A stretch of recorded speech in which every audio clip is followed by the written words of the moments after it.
So the Fourier transform of this is x of m, and the Fourier transform of this will be some x e m, and the Fourier transform of this will be x o m.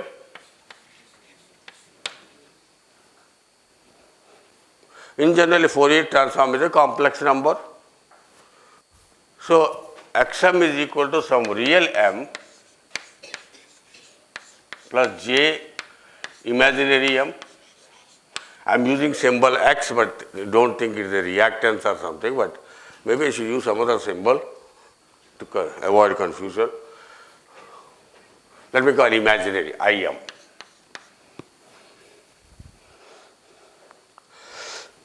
Okay. Then similarly, this will also be REM plus J IEM, and similarly this will be X0 R0M plus J I0M.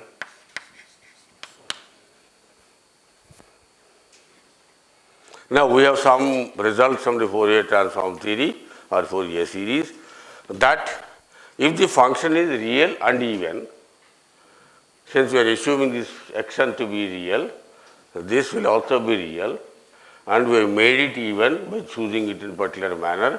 So this is an even function. The Fourier transform of a real and even sample values will always be real and even. Yes or no? You didn't do that? If there is a function which is real and even, the Fourier transform of that will be also real and even. What does that statement mean here? The statement means this is 0.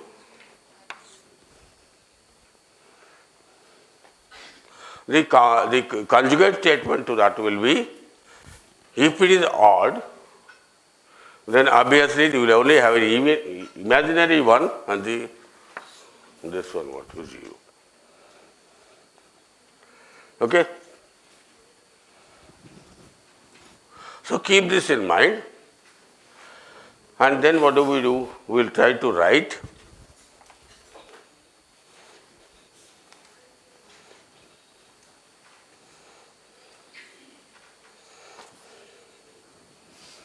so if you now associate the real part of the Fourier transform is equal to the real part of, is equal to Fourier transform of even part.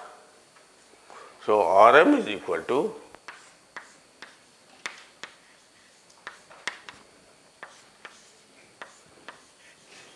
would you agree or not? Xm, which is equal to REM, because this is 0. According to this definition, Fourier transform of this is equal to Fourier transform of this plus Fourier transform, linearity of the Fourier transform, and the Fourier transform of this only even, and the Fourier, not even and real, and the Fourier transform of this is imaginary and odd, and here you have a real part and imaginary part. Matching these two, you must get the Fourier transform of this must be same as the real part of the Fourier transform of the signal. So which is equal to REM. Are you with me? Similarly, XOM is equal to J times IM, I0M, which is equal to J times.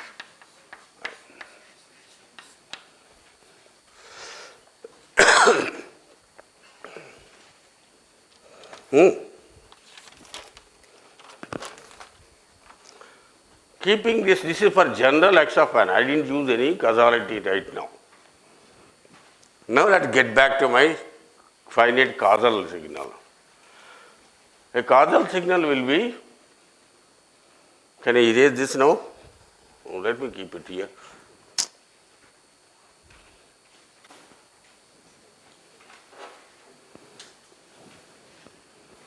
I'm sorry, I don't know where he kept the cloth.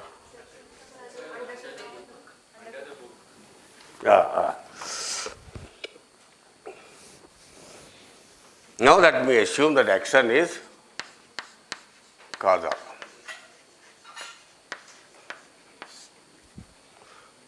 So what does it mean? This Xn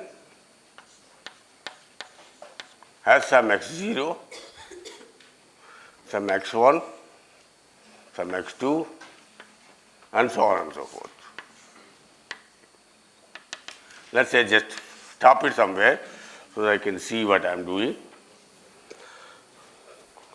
Okay? What is x of minus n?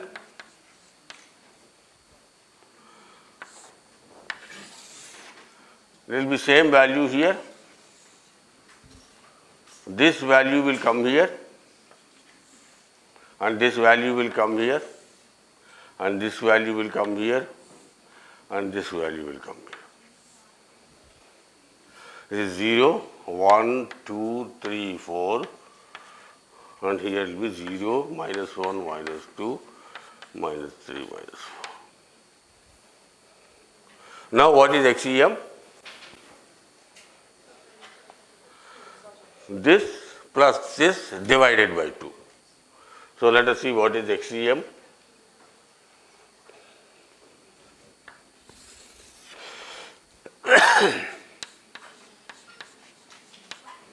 This plus this, the same value here, same value here.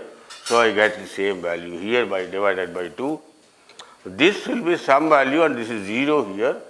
So this will become half the value.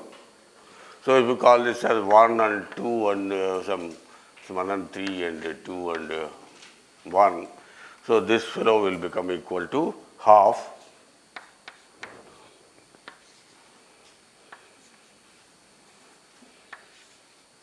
And this fellow will become 3 by 2. This fellow will become 1 and this fellow will become half. And on the other side it has to be even. So it will become half here, 3 by 2 here, and 1 here, and half here.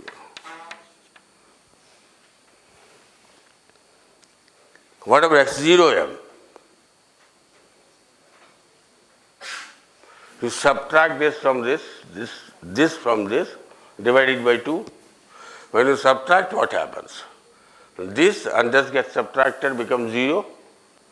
So at x of 0, it is 0.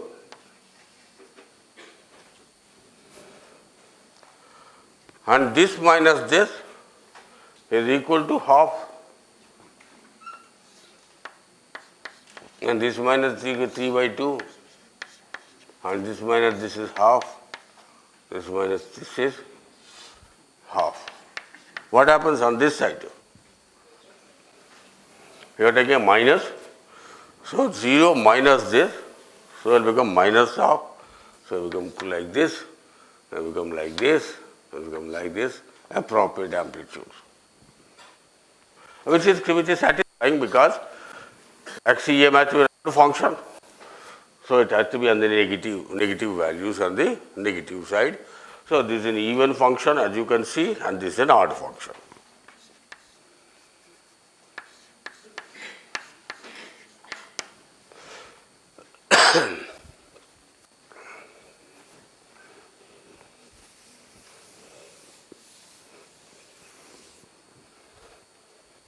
Now look at XEM and go back to Xn.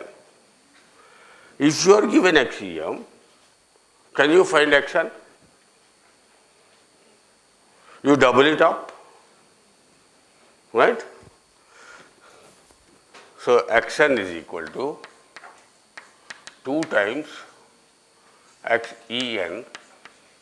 Then what happens? You double it up. These numbers match on this side. This side, of course, is a problem because these are also coming here. But this will become 4 now instead of 2.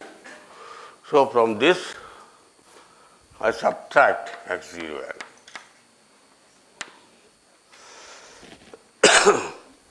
This will give what? On positive side as well as negative side. Now I want to kill the negative side. What do? I multiply this by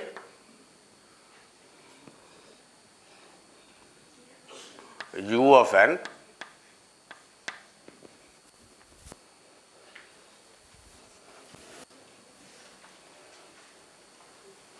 are you with me? Then the negative side is gone because u of n is a unit step function which is 1 for 0 to infinity. So when you multiply with this, then only positive side will come, and of course at 0 this takes care of the double the value there.